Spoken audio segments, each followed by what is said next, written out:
the fish also were happy to be there. So nothing has changed, but everything has changed. My third little story is that I was accomplice in the introduction of trawling in Southeast Asia. In the 70s, well, beginning in the 60s, Europe did lots of development projects.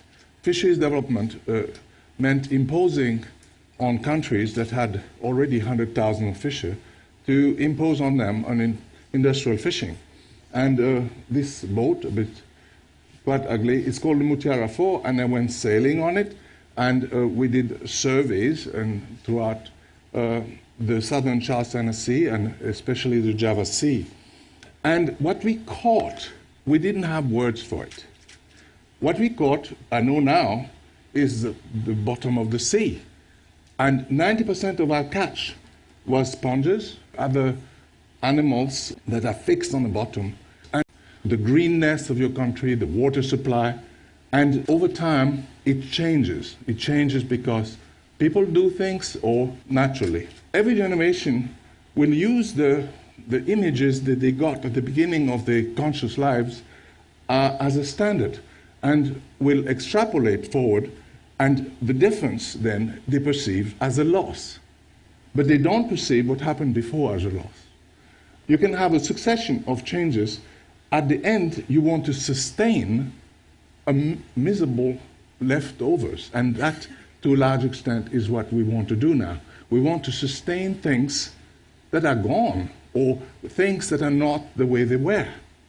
Now, one should think this problem affected people certainly when in pre-literate societies they killed animals, and they didn't know they had done so after a few generations, because not obviously an animal that is very abundant, before it gets extinct, it gets rare, it becomes rare. So you don't lose abundant animals. You always lose rare animals. And therefore, they are not perceived as a big loss. Over time, we concentrate on large animals. And in the sea, that means the big fish. They become rarer because we fish them. Over time, we have few fish left, and we think this is the baseline. And the question is, why do people accept this?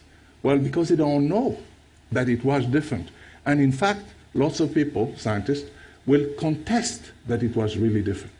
And they will contest this because the evidence presented in earlier mode is not in the way they would like the evidence presented.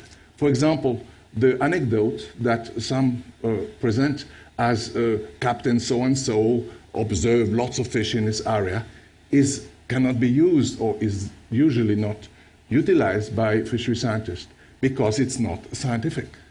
So you have a situation where people don't know the past, and even though we live in literate societies, because they don't trust the sources of the past.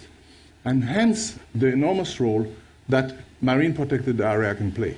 Because with marine protected area, we recreate the past. We recreate the past that people cannot conceive because the baseline has shifted and is extremely low.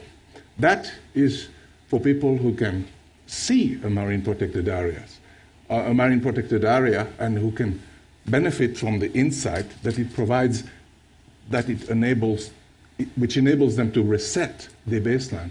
How about the people who can't do that because they have no access, the people in the Midwest, for example?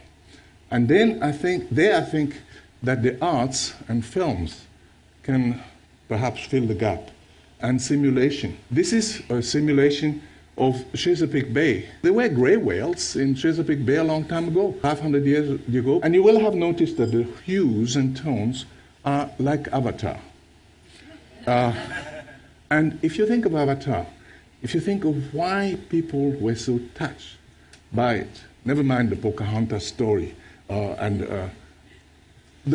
why so touched by the imagery?